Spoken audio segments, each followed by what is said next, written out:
Hey all you raptors out there, this is Sean Joy, aka Dragnix from TechRaptor, and this is The Hunt. If you don't know what The Hunt is, simple. I play a bunch of games during the week, whether it came out new, it had something significant about it, like a major update, or something significant in newsworthiness in terms of maybe a major sale on the game. I play those games and I give you a minute or two description on each of the games I played, going over the good and the bad portions of it and whether or not it's worth your time. So let's not waste any more time, let's go and hunt. Dying Light. I'm working on the full review for TechRaptor, but let me put down my first impressions despite it being 25 hours in. At least that's what Steam says. This game is a weird mix of fun and annoying. On one hand, running through the streets and on the rooftops can be a fun and exciting experience, taking in the sights and running from zombies coming to get you. Some of the more organic moments that occur are truly fantastic.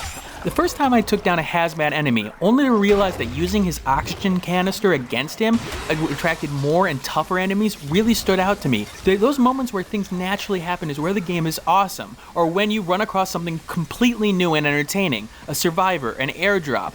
That's where the game truly shines. The plot is also not bad either, at least what I expect from a zombie story. But on the other hand, this game has a bunch of problems. Combat can get repetitive, although it's a step up from Dead Island. The ability for enemies, living enemies, to block you does add a little bit of variety, but feels like it's just wasting your time a little bit. There are also a lot of bugs under the surface, which really can get annoying at certain portions.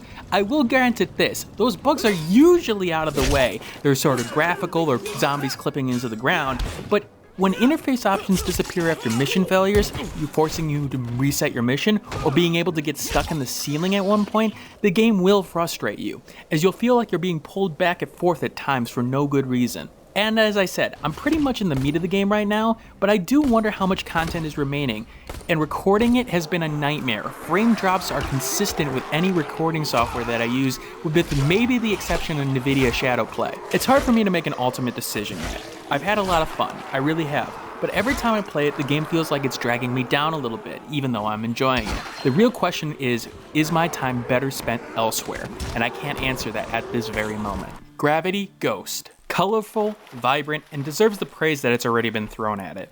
While the game is a very simple concept, it does it perfectly. It's the perfect puzzle-like game which one uses the pull of the planets to collect the stars and the galaxy parts to rebuild the world. Honestly, the game is hard to sum up other than in a couple words. It's beautiful fun.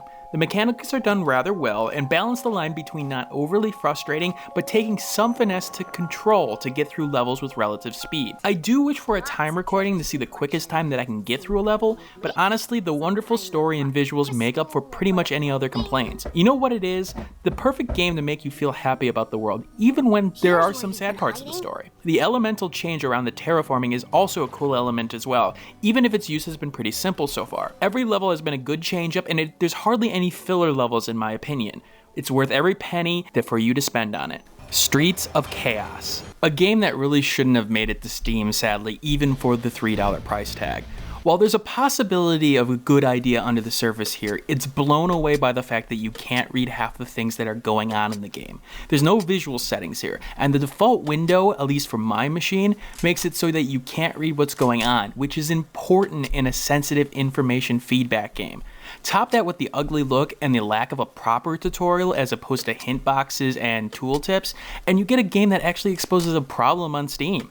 The game launches an installer and doesn't actually play through Steam, which is a problem, as in order to write a review, you have to play the game at least 5 minutes, which is sort of impossible in this specific situation. While the developers are indicating that they are changing that, this really should be a requirement to make it on Steam to begin with, as users can't be warned if things like this continue. Again, I don't hold it against the developer here, but it does make me a little bit cautionary. There are a lot of mechanics in this game, like bribing judges, hiring lawyers, and searching for your adversary, but it feels like too much in the end where basics are struggling. You don't know what's going on with your opponent, and really, you just feel like you're out of the experience. There's no immersion whatsoever.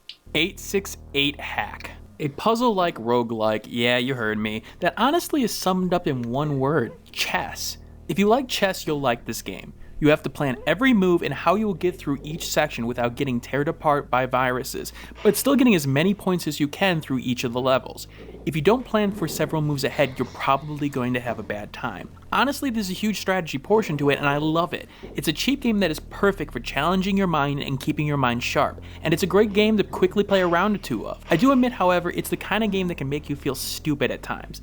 The use of energy and money to use on powers, and the unlocking of portions to get those energy, money, and points has to be used wisely, or you'll find yourself in no winnable situations, albeit all because of your own choices. It's a great risk and reward game for a cheap price, and it's one of the goofiest trailers I've seen in a while. OverTure, an action roguelike that unfortunately lets the visuals take over and it hurts the game. It's not the greatest at graphics even though it does the job, but the problem is that projectiles and things that you kill on screen can hide really important elements that you sort of need to see in terms of being able to dodge and not take damage. It's not doing anything different in the roguelike genre, and while it can be fun for a couple of runs, and the classes are reasonably mixed up to a certain extent, it just doesn't have lasting appeal. It can be difficult, but it feels like the game is controlling your fate more than you controlling your own.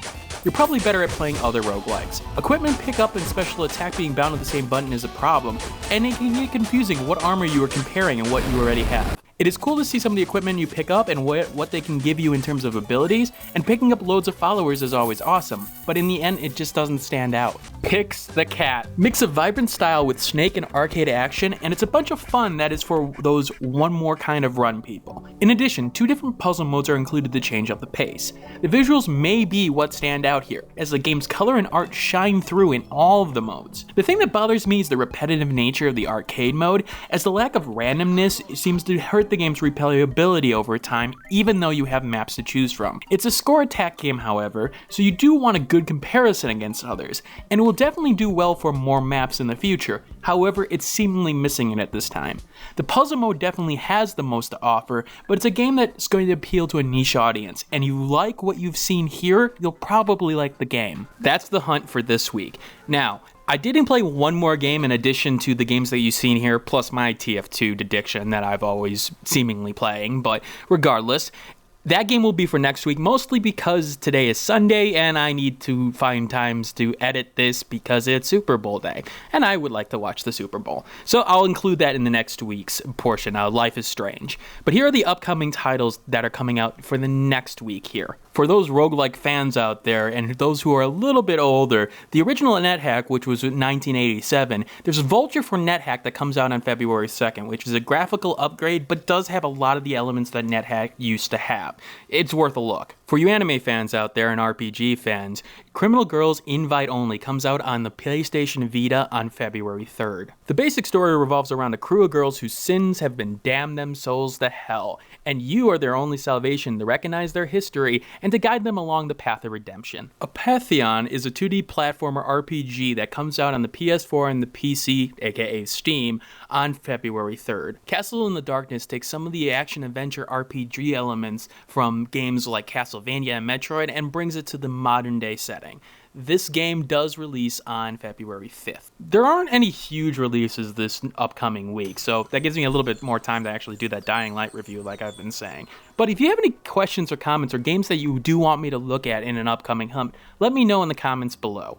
This is Dragnix signing out, and I hope you guys have a wonderful day and keep on hunting. Hey everybody, my name is Sean Joy, aka Dragnix, and I thank you for watching. If you do like this video, hit that like button, and if you do want more content like this from TechRaptor, hit that subscribe button. I will be doing content for TechRaptor on Mondays and Thursdays video-wise, and then doing the rest of the week on the video on my own channel.